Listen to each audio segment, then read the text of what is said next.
¿Es importante fidelizar al talento? ¿El líder nace o se hace? ¿Existe el manual del líder perfecto?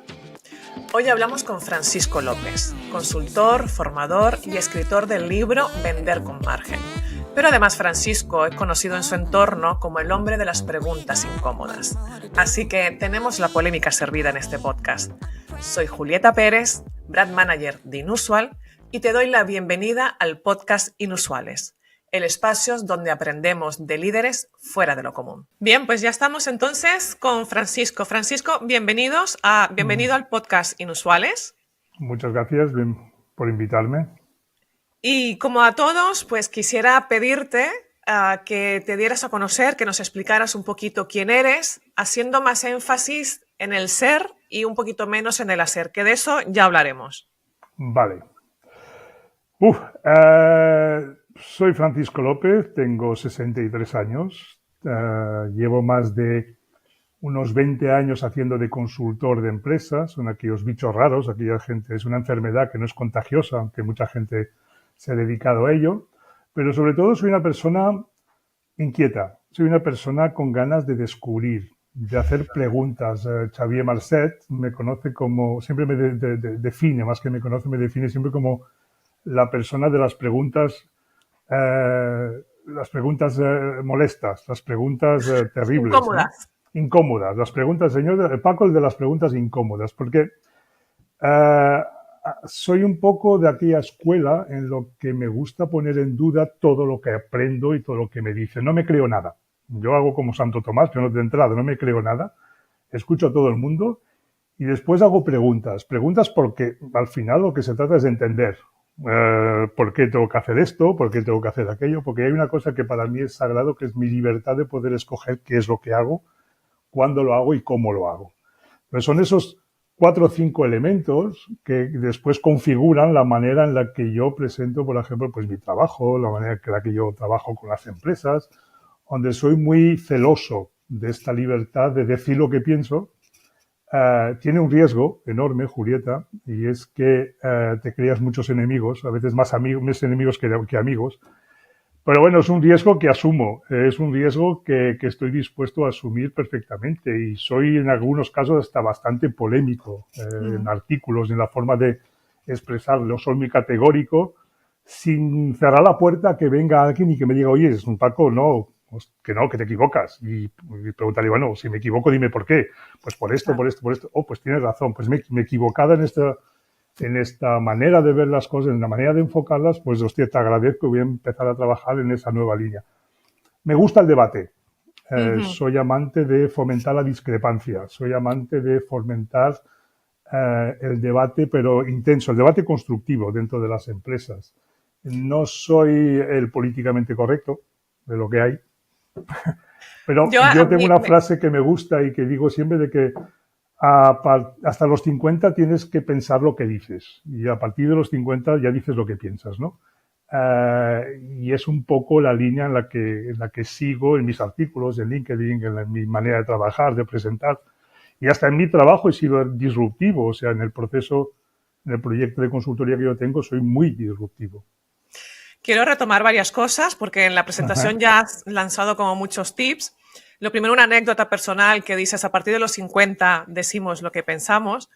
Yo recuerdo de pequeña notarlo en mi madre cuando hizo ese cambio. Mi madre lo hizo a los 40, fue avanzada para su época, que un día dijo algo, me quedé como muy sorprendida. Yo, mamá, ¿cómo dices esto? Y dice, ya cumplí los 40, ya puedo decir lo que pienso. Y yo pensé para mis adentro, ostras, qué ganas de llegar a los 40 para poder decirlo todo como lo pienso, ¿no? Sí, pero es curioso porque hace unas semanas entrevisté a otro inusual, que es Fran Raya, y caía exactamente en lo mismo, ¿no? Yo digo lo que pienso, intento moderar para no ser ofensivo o para no herir a la otra persona, pero claro, hemos llegado a un punto en el que no podemos meter tanto filtro, ¿no?, a las cosas que decimos, porque al final también pierde autenticidad. Entonces, yo creo que esto Totalmente. tiene mucho que ver con la capacidad de liderazgo, ¿no? El poder decir lo que pensamos siempre desde el punto de vista, como tú bien planteas, del debate, ¿no? Del debate constructivo, que enriquece. Y luego el otro punto, muy de liderazgo, que lo comentaba, creo que era con David Delgado, o sea, porque voy poniendo puntos de la curiosidad, ¿no? Del líder preguntón, que hay que preguntarlo todo, que tenemos que estar abiertos a preguntar, no desde el yo sé la respuesta, sino al preguntar de a ver qué descubrimos. Totalmente. Yo creo que además es una de los... Yo no sé si se nace o se hace.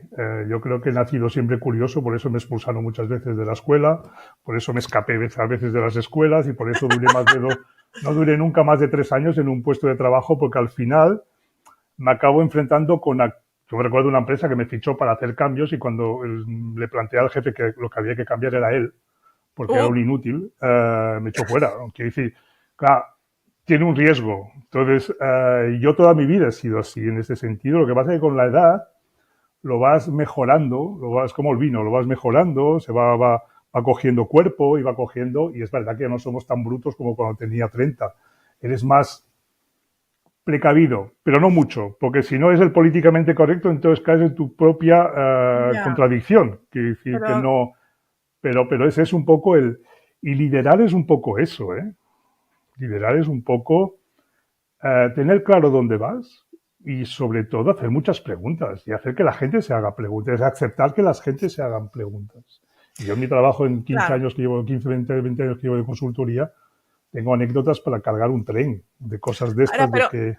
Francisco, una Dime, duda Sira. que me viene Sí, escuchándote y es, has dicho, yo no he durado más de 3 años en cada puesto de trabajo. Esto hoy sí. en día es como muy normal, habitual y está bien visto.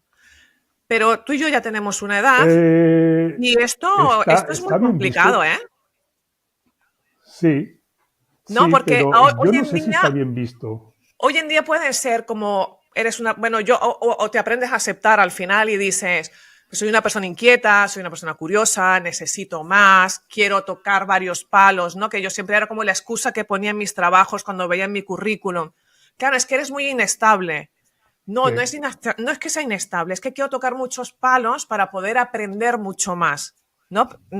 Esto en nuestra generación era Lo complicadito vivió, de sí, era justificar. muy complicado, sí, porque era la generación del trabajo para toda la vida. Es Exacto. decir, entro en la Caixa y me jubilo en la Caixa, si es Sí. posible, no, y que no me cambien de oficina, por favor, porque tengo que conocer gente nueva. Era lo habitual, lo típico, pero hoy en día todavía encuentras empresas en las que yo me encuentro con gente que lleva más de 15 años en la empresa. Ah, sí, no, esto sí, y a mí me sorprende muchísimo decir, Sí. de verdad no tienes curiosidad por saber qué hay más allá, o sea, qué puede pasar fuera de estas cuatro Claro, paredes, ¿no? Pero sí es cuando yo verdad les... que lo que podemos llamar como nuevas generaciones, que tampoco ya no son tan nuevas, ¿no?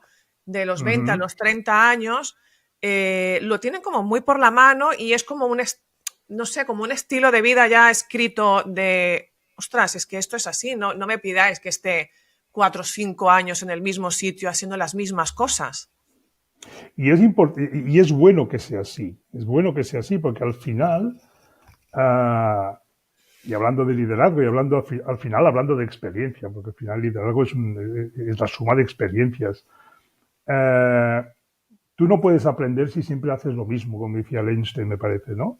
Por lo tanto, no puedes aprender absolutamente nada si siempre trabajas con las mismas personas, en el mismo entorno, con el mismo jefe o con el mismo equipo. Tiene que cambiar el equipo. Y cuando yo voy a las empresas, digo, no, es que cada 5 años tendríamos que despedir a la gente y volver a regenerar.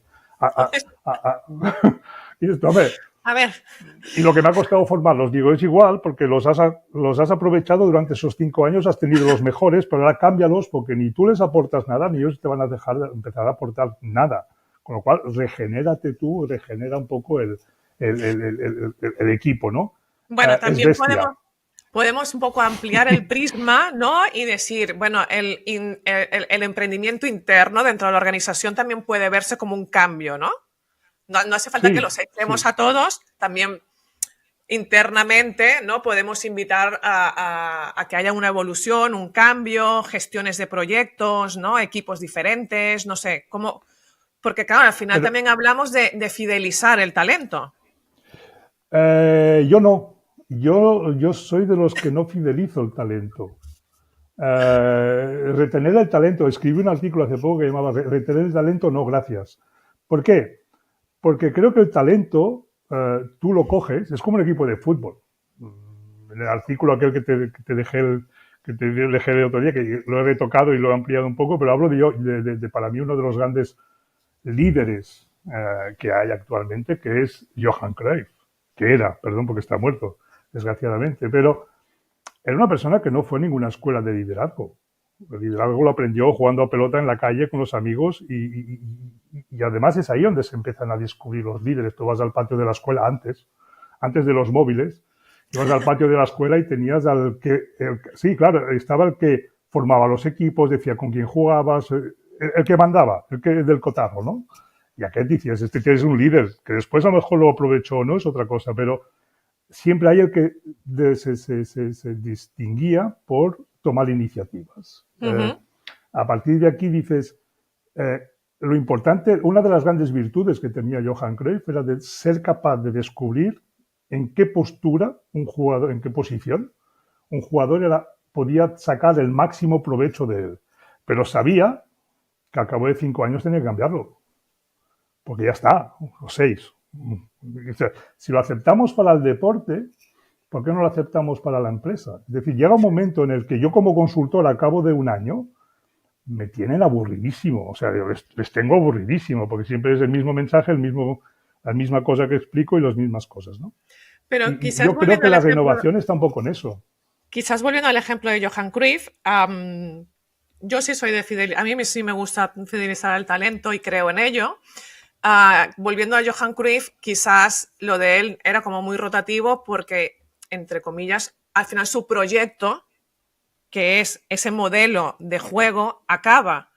Pero en una organización no tiene por qué ser así. Es decir, yo estoy con una misma cartera de clientes y a lo largo de los años voy haciendo cosas diferentes con ellos y dentro de la misma organización puedo ir, si no creciendo, por lo menos hacer cosas distintas, primero para no aburrirme y segundo para seguir aprendiendo a hacer cosas, que es un poco como si cambiara de organización, pero no tengo por qué hacerlo porque dentro de la misma organización me dan el espacio para poder crear cosas nuevas.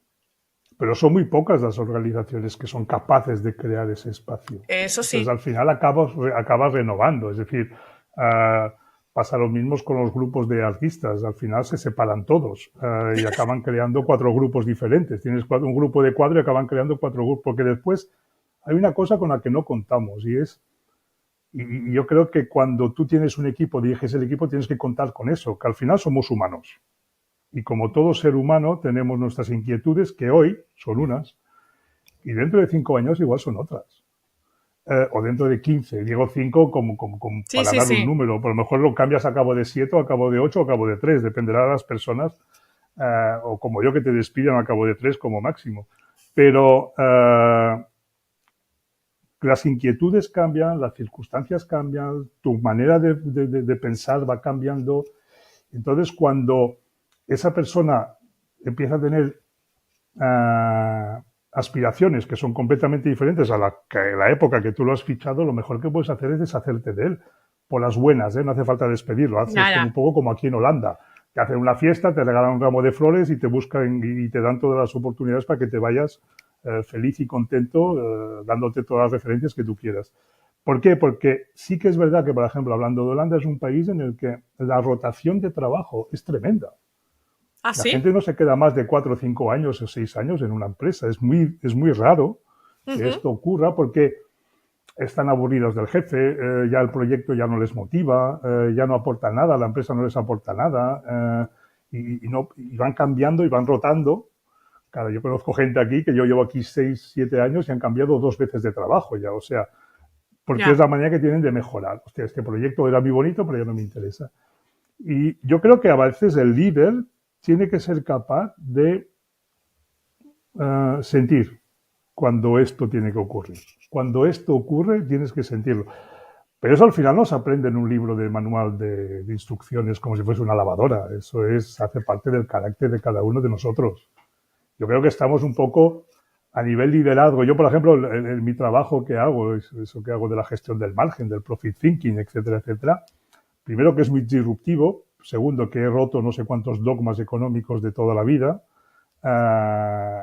y discutido con gente, con economistas, etcétera, etcétera, sobre el tema y al final me tuvieron que dar la razón. Y segundo, de que es una manera completamente diferente de liderar la empresa. Ya no es el jefe, es el líder. Pero el líder es una persona que tiene que ser muy exigente. El líder tiene que ser muy exigente con los objetivos, con el proyecto, y tiene que saber qué gente incorpora dentro del equipo. Yo me digo que al final el margen, igual que el liderazgo, se empieza el día que fichas a las personas. Claro, porque explica un poco, porque yo, claro, me leí tu artículo y te he estado siguiendo y he leído mucho sobre ti, porque además cabe decir que no nos conocíamos, pero yo siento No, en ya absoluto. que te conozco de toda la vida, de tanto que he leído y te he buscado cosas. Explícanos esto del margen, porque es muy interesante y va a servir para todos los que vayan a ver este podcast. Espero que sí, espero que sí. El margen, al final es... yo hace 15 años empecé a centrarme, a descubrir, y en el libro lo explico un poco cómo llego al proceso este de centrarme en la gestión del margen, porque al final el margen es aquello que todas las empresas necesitan. Sin margen no hay empresas, si no hay beneficios, sin beneficios las empresas acaban cerrando y desaparecen. O sea, dejémonos de cosas así muy esotéricas, de la empresa ideal y fantástica y bonita. No, o tienes resultados o cierras, punto. Entonces yo lo que he hecho es convertir el margen, empecé a trabajar sobre el concepto del margen, primero explicarlo perfectamente qué es, qué representa, y lo que he hecho es un poco ponerlo en el centro de la empresa. Entonces cuando yo pongo el margen en el centro de la empresa, determina o define un poco cuál es el tipo de producto que yo tengo que diseñar, cuál es el tipo de mercado al que tengo que dirigirme, o si soy capaz de producir un producto que el mercado está necesitando porque he notado una necesidad o he descubierto una necesidad, qué precios puedo vender, qué procesos de fabricación, de compra, de almacenamiento necesito tener para poder servir, para poder atender, para poder ofrecer el producto que yo, porque al final hablando de producto estamos hablando de producto o servicio, es lo mismo, ¿no? Uh-huh. Y después están las personas, es decir, qué tipo de personas yo necesito incorporar en mi equipo para que pueda llevar a cabo un poco todo aquello de diseñar un proyecto, un producto, un servicio que aporte margen, tener un precio, un mercado que me aporte margen, un precio que me genere margen y unos procesos que me ayuden a mantener ese margen. Entonces las personas, al final, aunque lo tengo es el punto, el quinto elemento, son la parte más importante. Yo siempre digo que las personas son las que sacan a las empresas de las crisis, no son los bancos. No nos engañemos. Las personas harán posible de que salgas de la crisis o no salgas de la crisis, depende cómo los hayas tratado, depende cómo los hayas considerado, ¿no? Pues el último elemento es el profit. Claro, es que a mí este concepto me ha gustado mucho, ¿no? El del margen, porque comentabas o escribías, no sé, porque he mirado muchas cosas, que nos centramos mucho en vender, vender, vender. Totalmente. Y que eso no siempre nos deja margen para mantener la empresa, hacerla crecer, etcétera, etcétera. Pero claro, yo eso, trasladándolo al tema del liderazgo, me parecía muy interesante el liderar en el margen. Totalmente. De tus propios talentos. Claro, pero además el problema del margen o el problema de la filosofía que yo he diseñado o que he definido en este caso, se llama el profit thinking, es decir, el pensamiento margen, el pensamiento profit, que pues hay un concepto que son las 6 P's del profit, que es el producto, el posicionamiento, el precio, el proceso, las personas y el profit, ¿no? Esas 6 P's un poco que engloban, son los 6 pilares, por decir algo, ¿no? Pero claro, el profit thinking no es una metodología, no es una píldora mágica, no es una fórmula. O sea, a mí cuando me dicen, ¿a qué se dedica usted? A la gestión del margen. Uy, y la pregunta siempre es la misma, ¿eh? No falla. Es, ¿qué margen tengo que aplicar a mis productos para ganar dinero? Sí, y claro, se les queda la cara de tontos diciendo, es que no tengo ni idea. No tiene nada que ver. Tu empresa es un mundo y la empresa de al lado es otro mundo. O sea, claro. Otra cosa es cómo llego y cómo entiendo el proceso para poder obtener el máximo de margen posible. Pero es que al final lo defino como un proceso que tiene que convertirse en cultura de empresa. Ujú. Y es un poco, yo soy muy Peter Drucker, soy amante de Peter Drucker y por eso estoy colaborando a veces con Xavier Marcet en este sentido, porque los dos somos muy, muy Peter Drucker. Uh, ¿Y por qué? Porque es aquella frase famosa que todo el mundo conoce del Drucker, dice, la cultura se come la estrategia para desayunar, ¿no? Quiere decir de que yo puedo tener el mejor equipo del mundo, la mejor estrategia del mundo, la mejor herramientas del mundo, si mi cultura no me acompaña, No me va a acompaña. destrozar absolutamente todo. Por lo tanto, primero intento que el Profit Thinking sea una cultura de empresa. Y luego liderar el Profit Thinking es transparencia. No escondo los números. Hago partícipe a todo el mundo del proceso de precios. Les digo exactamente cuánto está ganando la empresa. Pago a mis trabajadores lo que se merecen que paguen. O sea, yo el sueldo emocional, el salario emocional y el futbolín en medio de la sala de reuniones me parece fantástico, pero no sirve para nada si no llego a pagar las facturas a final de mes. No solamente es el mínimo vital, sino que simplemente el que yo pueda ir de vacaciones con mi hija o que pueda irme a llevar a mis hijos a PortAventura y que te pueda comprar el coche y que me pueda ir a comer a un restaurante con mi mujer el día que me apetezca. Eso es el salario, no simplemente que me Claro. cubra los gastos mínimos de supervivencia. Si yo tengo eso, el futbolín está bienvenido. Pero muchas Ya. empresas ponemos el futbolín antes que el sueldo. Y pues queremos hacer liderazgo, porque hay un manual de las 10 claves perfectas del manual del líder extraordinario, Ya, bueno, es que que no son los 10 mandamientos. también tienes que estar como muy alineado, ¿no? Con este tema del liderazgo, tiene que ser muy consciente. No Pero es yo creo solamente que lo llevas leernos. dentro, ¿eh? Sí, pero yo creo que lo llevas dentro. Yo me asusto siempre porque, igual que escribían el artículo, o sea, es igual que la industria 4.0. Todo el mundo era industria 4.0 y al final yo me parece que el 99% de las empresas siguen siendo industrias 0.0 porque no han evolucionado. Y yo las veo que voy mucho a pymes de industriales. Pero llega un momento en el que, hostia, podemos parar un poco de hacer tanto manual de instrucción para el liderazgo perfecto, que no existe. Yo creo que es pasión, es cómo transmites esa pasión al equipo, cómo eres capaz de entender al equipo, cómo eres capaz de acompañarlo cuando tiene un problema, pero cómo le puedes exigir resultados cuando no los tiene. Y explico siempre la anécdota aquella del Steve Jobs, y en el artículo hablo de él que es el Sí, gurú por excelencia, es el modelo. Y era el tío más exigente, más déspota déspota. y más prepotente que había en la empresa. Por eso lo echó fuera su mejor amigo cuando lo fichó, el Skule. Es decir, ¿por qué? Porque el líder además es una persona muy suya.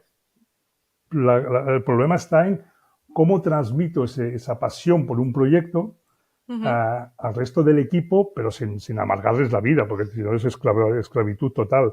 Pero cómo lo hago de manera de que el equipo tenga ganas de trabajar conmigo, tenga ganas, se enamore del proyecto, se enamore de la empresa un poco, ¿no?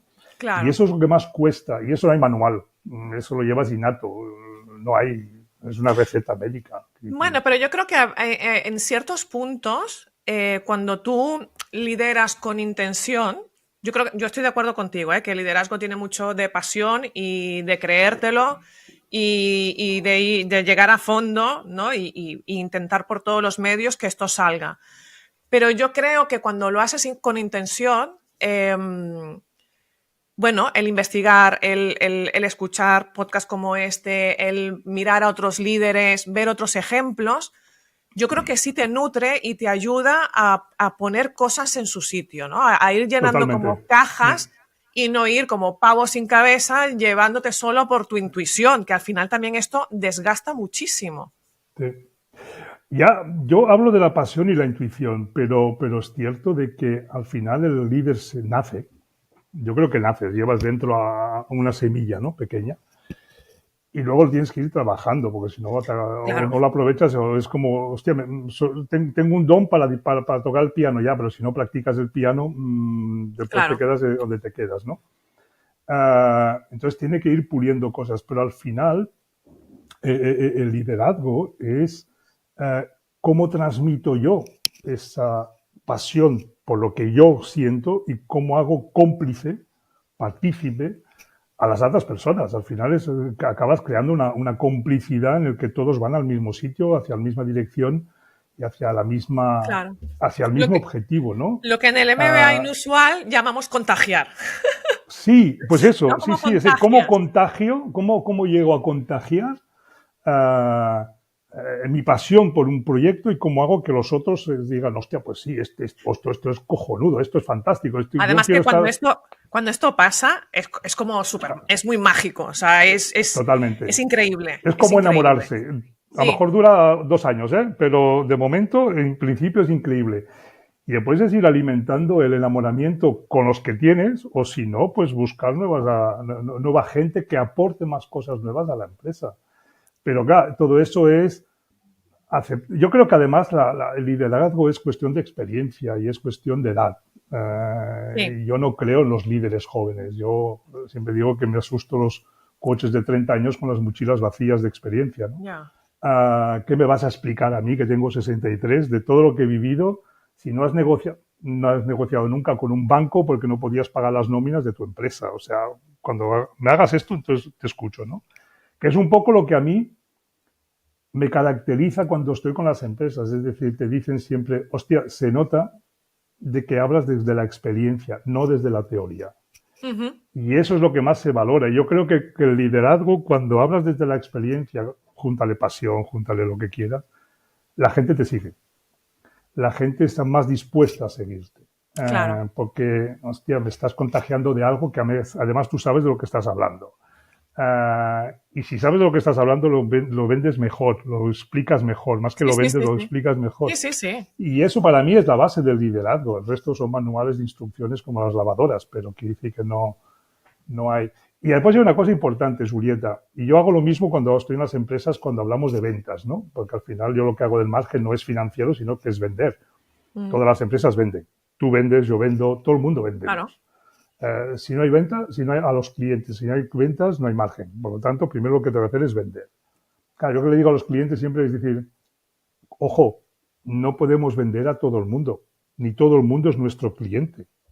Aprende a escoger a quién vendes y qué tipo de clientes es el tuyo y vete y soluciona el problema que tiene. Pero no quieras vender a todo el mundo que te vas a pegar una hostia, pero de película. Y eso es lo que va en contra un poco de las estrategias generales que se venden de ventas y crecer en ventas y ir a más mercados y crecer en cuota de mercado y que, para. Yo siempre soy aquí del Black Friday.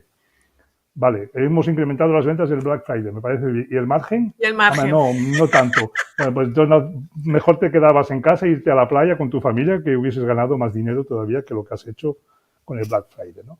Y el Claro. liderazgo pasa un poco lo mismo. Yo creo que no todos son líderes. Y estamos creando quizá mejor un cultivo, un modelo, una cultura, donde igual pensamos que todo el mundo puede ser líder. Entonces, un señor que se coge el manual, aquel del último libro de lo que sea, y que se lo dice, wow, yo me siento fantástico. Voy a ponerlo en marcha. Es que no, si no lo llevas en las tripas, Ya. no funciona, no funciona en absoluto. A mí me Claro, pero es lo recuerda un que poco aquello decíamos. de La Voz, ¿no? Yo aquí en Holanda, en La Voz, había una coach que era fantástica y decía, cantas muy bien, pero no te sale de las tripas Ya. y no sirve para nada. Porque como tú cantan 50.000 de bien, pero si no lo sientes, no lo llevas en las tripas, no eres creíble en este sentido, ¿no? Claro, Y eso es por un eso poco hablábamos, ¿no? De creérselo, de alinearse y de liderar con intención. Francisco, tenemos que ir totalmente. terminando y para terminar me gustaría que desde tu experiencia nos Sí. dieras 3 tips para liderar en el margen. Y luego, si puedes, 3 resistencias que suelas encontrarte en las organizaciones para poder aplicar esto. 3 tips para poder liderar en el margen. La primera es confianza. Ah, tienes que confiar en tu equipo, tienes que confiar Ujú. absolutamente en la gente que hace parte de tu equipo. Yo me encuentro a veces en directores, en gerentes, que no quieren dar información porque no confían en sus comerciales. Vamos mal, vamos muy mal. Segundo es transparencia. No tienes por qué, si explicas bien las cosas, no tienes por qué esconder tus números. Al final todos están trabajando absolutamente en el mismo equipo, ¿no? Y hacia el mismo objetivo, que es que la empresa genere el máximo de margen posible. Yo cuando voy a una empresa les digo a las comerciales, el margen es aquello que sirve para pagar tu sueldo, ¿vale? Y lo entienden rápido. Digo, si no hay margen, no hay sueldo. ¿Se entiende mejor así? Sí, por lo tanto, cuanto más margen, mejor. No me vengas con haciendo descuentos que vamos a tener menos margen. Claro. Vale. Y el tercer tip es sobre todo discrepar lo máximo posible, discrepar con el equipo, dejar que discrepen. Prefiero más un miembro del equipo que me dice, oye, pareces tonto o eres tonto porque te estás equivocando sobre esto, que no que se lo piensen y no me lo digan, porque al final es peor porque esto va creando una especie de bola aquí en el cuello. Claro, de los tres tips, que no Francisco, funciona. me quedo con el último. ¿Por qué cuesta tanto aceptar la discrepancia? Porque no la tenemos en la cultura. Llevamos ahí, qué falsa creencia hay ahí, qué mochila hay, que no aceptamos el debate. ¿Qué pasa? Pero es una cultura española, muy mediterránea. Sí, muy mediterránea. Aquí en Holanda, en equipos de ejecutivos, etcétera, etcétera, si no discrepas, no es normal. Si estás siempre de acuerdo, no es normal. Si no te quejas, no es normal. Te vendrá el jefe. Yo tenía una amiga que trabajaba en Unilever y que si no, de vez en cuando venía el jefe, ¿todo bien? Es que como no te vienes a quejar, no, sí, todo bien. ¿Necesitas algo más? Y aquí la gente, tenemos unos amigos aquí, que ella es catalana y ella es holandés, y planteaban ir a trabajar a España y al final decidieron que no. Él sobre todo decidió que no. Y dice, es que yo en mi trabajo digo lo que pienso. Si voy a España me despedirán al segundo día. Y es una cultura muy mediterránea, es una cultura a veces que por mucho que queramos hacer una jerarquía horizontal o circular o como queramos, sigue siendo una pirámide. Y yo lo noto cuando hacemos reuniones aquellas de DAFO, de análisis, y siempre me dicen lo mismo, ¿vendrá el jefe? Pues sí, porque quiero que venga, coño. Dice, pues que si viene no decimos nada, ¿eh? Dice, perdona. Entonces, ¿cómo vamos a solucionar los problemas? Ya, pues que si viene nosotros quedaremos callados, que no queremos problemas después. Y es un poco triste. Pero claro, eso lo fomentas tú desde el liderazgo, ¿eh? No es poco triste, es muy, muy triste, pero es así, ¿eh? Es así, pero claro, eres tú como líder el que tiene que fomentar esa discrepancia. Si no la creas tú, si no creas tú la cultura de discrepar, de debatir, de estar en una reunión y decir, oye, tú, ¿qué opinas de esto? Y cuando ves que él no se atreve y dice, oye, dime lo que quieras, que no te voy a despedir, dime lo que realmente piensas. Y eso lo hace una vez y no pasa nada, y hace dos veces y no pasa nada, se convierte en cultura de empresa, pero quien crea la cultura es el líder. Claro, pero porque quizás ahí hay como una chispa de miedo, ¿no? O de inseguridad. Es que no... Mucho miedo. Miedo al despido, miedo al conflicto con los colaboradores, miedo a... Yo recuerdo una frase para mí lapidaria en una experiencia. Fui a analizar una empresa, tenía muchos problemas de relaciones entre los diferentes departamentos y cada uno me explicaba sus batallas y sus miedos y sus rabias, por decir algo, con el otro departamento. Y dice, bueno, pues hacemos una reunión y planteamos un DAFO y que salga todo lo que tenga que salir. Y en la reunión, pues no salió nada. Y yo estaba intentando, estirar de la lengua, nada, absolutamente nada. Después de la reunión, hablé con uno de los que era más reivindicativo, por decir algo.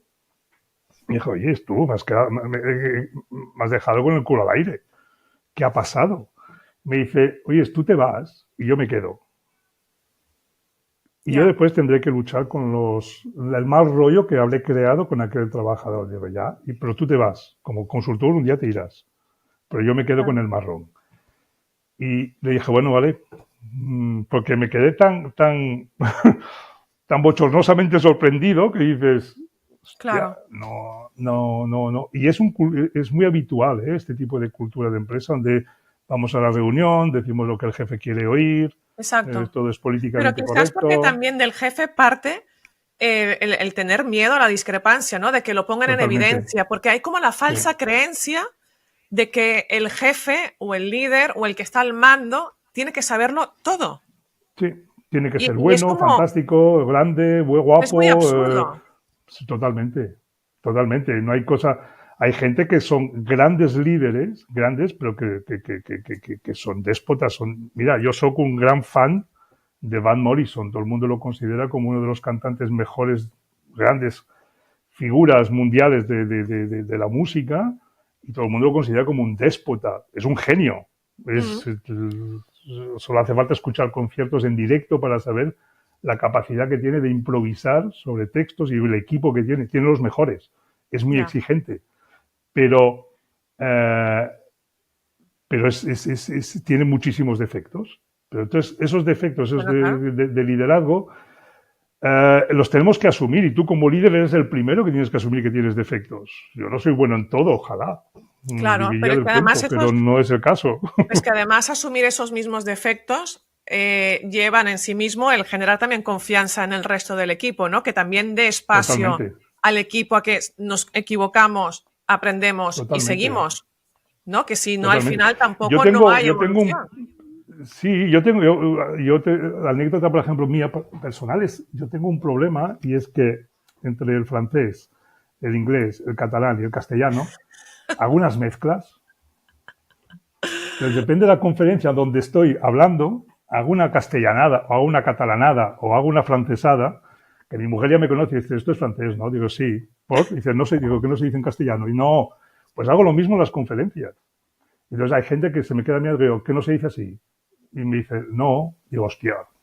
Pues ya está. Esta especie de naturalidad a la hora de hablar, de no utilizar lenguaje complicado, ni términos, ni frases hechas de coach, ni repetirlas, y que sean tuyas al final y que sean como son, yo creo que es lo que acaba generando confianza. Y un líder creo que peca mucho de manual y poco de ser sincero, ser transparente, ser él. Es igual, como seas. Sí, sí, sí, Como sí, si no sí. sabes hablar bien, como si te lías con los verbos como lo hago yo, que mi mujer nunca sabe si hablo en pasado, hace 3 días, hace dos, o ayer. Porque todo lo pongo en el mismo paquete. Quiero decir, Claro. pero es así. Y yo creo que el líder es eso, para mí. Francisco, ahora sí, ahora ya no aviso más. Ahora sí, para terminar, porque ya nos hemos pasado de largo, solo para terminar. Y terminar a lo Tres. mejor con un poco de esperanza. ¿Crees que vamos por buen camino? Eh, sí, pero yo creo que nos falta una cosa. Es decir, estamos en un momento en el que intentamos formular absolutamente todo. Es como la economía, ¿no? Es como la ciencia. Eh, tenemos una fe ciega en la ciencia, que es un dogma. No, la ciencia es discrepancia, es debate, es contradicción, es debate contradictorio. Si no, no avanzamos en la ciencia. La economía pasa lo mismo. Queremos fórmulas económicas para ver cómo irá la economía del mundo. Cuidado, que la economía, el grande problema, como decía un profesor mío, es que está hecha por humanos. Y no hay cosa más inestable que el ser humano. Porque hoy Claro. dices, haces una cosa y en las mismas circunstancias mañana haces otras. Y aquí pasa un poco lo mismo. Y hoy hay una cosa que me gusta siempre insistir mucho, y es que dejémonos de tanta teoría que nos hace como una especie de corset, Ujú. que nos obliga a estar todos al mismo sitio, y si le aplicamos un poco de sentido común, un poco, yo creo que podemos ir por buen camino. Entonces vamos por buen camino. Es el sentido común al final. Ya. Cuanto más sentido común, mejor. Es, como decía un amigo mío, un conocido amigo mío, decía, cuando tú vendes, pregúntate si primero tú comprarías el producto que estás vendiendo, ¿no? Y dices tú, hombre, claro. Si dices que no, no hace falta venderlo. O sea, tú no vayas, porque estás Claro. perdiendo el tiempo. Y es un poco eso, es decir, el sentido común. Yo como empleado, ¿qué me gustaría encontrar en la empresa? Ujú. Entonces yo como dueño, como jefe, ¿qué aportaré a la ¿Qué empresa? puedo Otra hacer? cosa es que después encuentre delante de mí un borde, una persona que se quiere aprovechar de la situación, que es un vago y que solo me busca excusas y que se está todo el día paseando por los pasillos con papeles para hacer creer que trabaja. Bueno, se descubren rápido. Eh, pero tú haz lo que tú crees. Es decir, lo que es bueno para mí, pues voy a ponerlo en marcha para los otros. Sí. Si me gusta discrepar, pues voy a fomentar la discrepancia. Si me gusta el debate, voy a fomentar el debate. Si me gusta que me digan, decir las cosas como son, pues tengo que aceptar que me las digan también como son. Entonces, eso es la primera base del sentido común. Ser un poco más humanos, ¿no? Al final, sí, somos imperfectos. No hay Ser cosa más humano, imperfecta que el ser humano. ser más humanos intentando siempre respetar al otro y con eso ya tendríamos suficiente, Sí, en y el gran general. problema, y esto da para más charla, pero el gran problema que tenemos hoy en día con eso es que todos nos estamos obsesionando con una inteligencia artificial que tiene mucho de artificial y poco de inteligente, con una especie de chatbot que nos tiene que solucionar la vida, con la inteligencia que salvará al planeta, salvará al mundo, yo no sé qué salvará, pero nos puede llevar a la ruina. Y estamos deshumanizándonos completamente en cuanto a escuchar al otro, aceptar que tú o yo tenemos opiniones diferentes. Y no por eso nos tenemos que matar, tenemos que hablar, tenemos que debatir, ¿no? Y en estos últimos 3 años, desde la pandemia, las crisis, Ujú. etcétera, etcétera, es algo ah, que se ha un poco consolidado mucho, esa falta de debate, esa falta de discrepancia, esa especie de segmentación de la sociedad en contra mío o conmigo. Oiga, es que yo, por ejemplo, ¿esto quieres decir que esto está bien? No, no, no, no, no, esto no se discute. Hostia, perdona. Y Esto es un poco la fíjate, lástima. Y eso se repercute después en las empresas, ¿eh? y fíjate que yo tenía la falsa esperanza que el COVID nos humanizara mucho más. No, nos ha deshumanizado completamente. Porque hemos enterrado la discrepancia, Ya. categorizando a personas con las que no estábamos de acuerdo, con las que no estaban de acuerdo con el mensaje oficial, etcétera, etcétera, etcétera. Sí, sí. Y eso, esas personas han sufrido consecuencias después en su vida profesional, en su vida no sé qué, porque estaban en contra, porque no lo tenían claro, o porque ellos han tenido una decisión completamente diferente. Es decir, hemos pasado, Julieta, de que en los años 70, 60, 70, 80, el que discrepaba, el que era rebelde, era bueno. Ah, Ujú. ese tío es bueno, es que Sí. discrepa de todo. Está en contra del gobierno, está en contra de la guerra de Vietnam, está en contra de no sé qué, en contra de la guerra de Irak, etcétera. A que hoy discrepar es antisocial. Tú Ya. no puedes decir, yo estoy en contra de la guerra de Ucrania. Uy, ¿cómo? Bueno, de hecho hemos Perdona. pasado lo que dices tú, de las grandes manifestaciones, de las grandes protestas mundiales, ¿no? Sí, De ir todos en un movimiento donde teníamos sí, claro que habían sí. cosas que no podían suceder, hemos pasado a, A no fomentar sé, la guerra. miramos a otro lado, miramos la cajita que tenemos delante, que se Sí. entiendan los otros como quieran o como puedan, porque esto ya no lo resuelve nadie, no sé. Yo me he levantado hoy un poco Hemos, pesimista, Francisco, lo siento. No, no, no.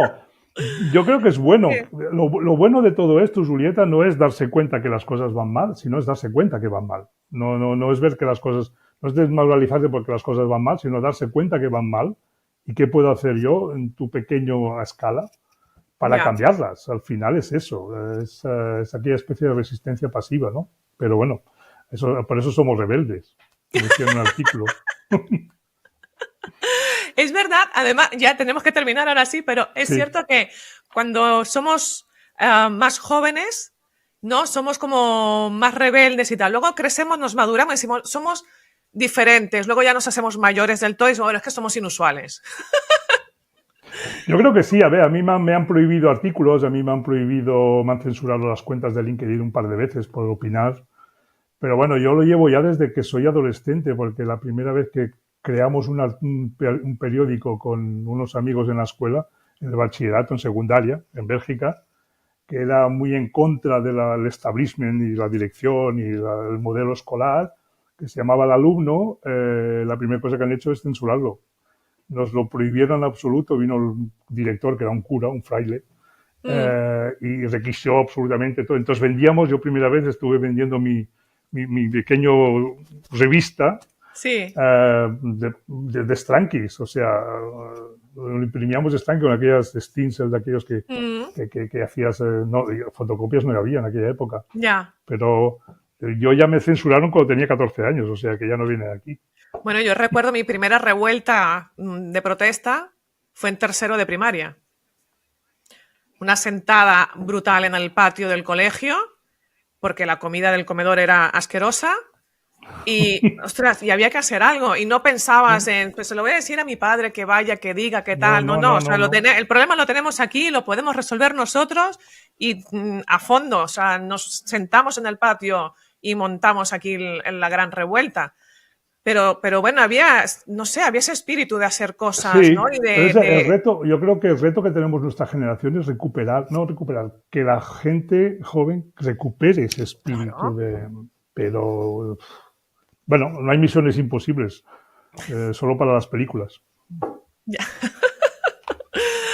Bueno, Francisco, o sea, escúchame, me Julieta, tomaría un café contigo y me quedaría hablando todo el día. Pero esto se graba, tenemos que cortar y estoy segura que volveremos a grabar, porque tenemos muchos cuando temas tú quieras. pendientes.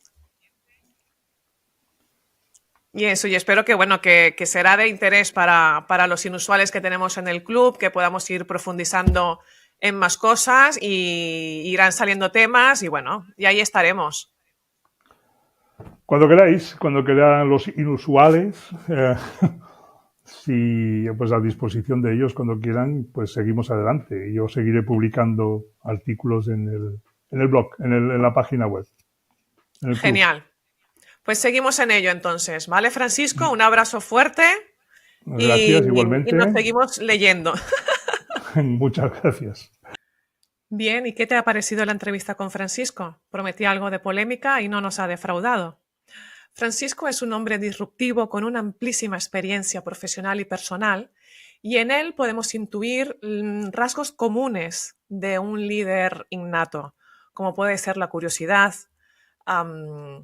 el ímpetu, la pasión, el compromiso con lo que hace. Pero me gustaría rescatar para la reflexión qué tan importante es el generar espacio en nuestros equipos, en nuestras organizaciones para la discrepancia, para la diferencia de opinión. ¿Es ahí donde podemos encontrar la innovación? Espero que esta entrevista te haya ayudado a crecer en tu liderazgo y a plantearte nuevas preguntas. Gracias por ser y estar.